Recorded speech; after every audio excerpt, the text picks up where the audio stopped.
Sen bunga tayyormisan? Yo'q, lekin men buni qilaman. Qani ketdik. Ahmad o'z qilayotgan ishini menda ko'rsatishiga qaror qildim. Telbalik. Ha, men buni bilaman. Ammo uning ishini tushunishimga biror narsa yordam beradigan bo'lsa, bu ana shu narsa edi. Yaxshimisan? Ha, sovuq ekan. Shunday ham bo'lishi kerak. Bu ish sodir bo'layotganda men o'zimga butun vaqt davomida gapirmaslikka ahd qildim va men jarayonga kirishib ketishim uchun bor kuchim bilan harakat qilaman.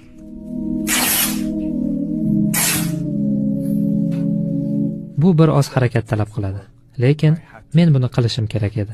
Shuning uchun men jim bo'ldim. O'zimni yuvilishi kerak bo'lgan jasad o'rniga qo'yib, sodir bo'layotgan hamma narsani o'z ichimga oldim.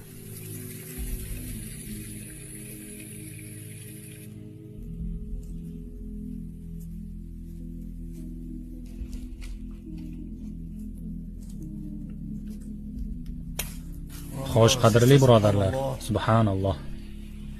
Biz hozir marhumni yuvishga tayyorladik. Ular shu yerda kafan bilan o'raladi. Bu oxirgi kiyim bo'ladi. Sadar qo'shildi. Men o'zimni bezovta his qila boshladim. Suvimizning harorati issiq. Men o'zimni makonsiz his qildim. Birodarimizning ismini aytib niyat qilamiz. Va bu yerda birodarimiz Kamol. Va biz aytamizki,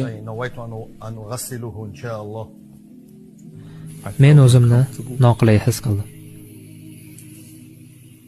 Go'yo kimdir mening shaxsiy olamimga bostirib kirayotgandek.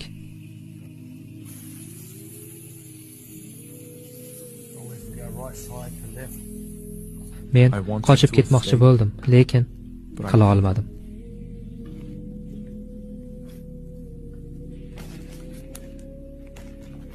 Shunday vaqtlar bo'ldiki, men qimirlashni xohlab aytgim keldi. To'xta, og'zimni yopma. Ko'zimga sovun kirmasin.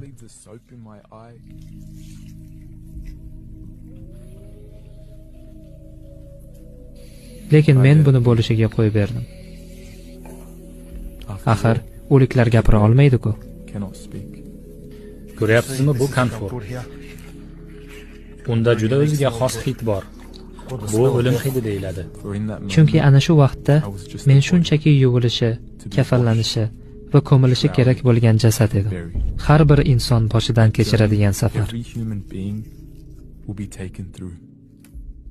Va bu mening xayolimdan ketmagan narsa edi.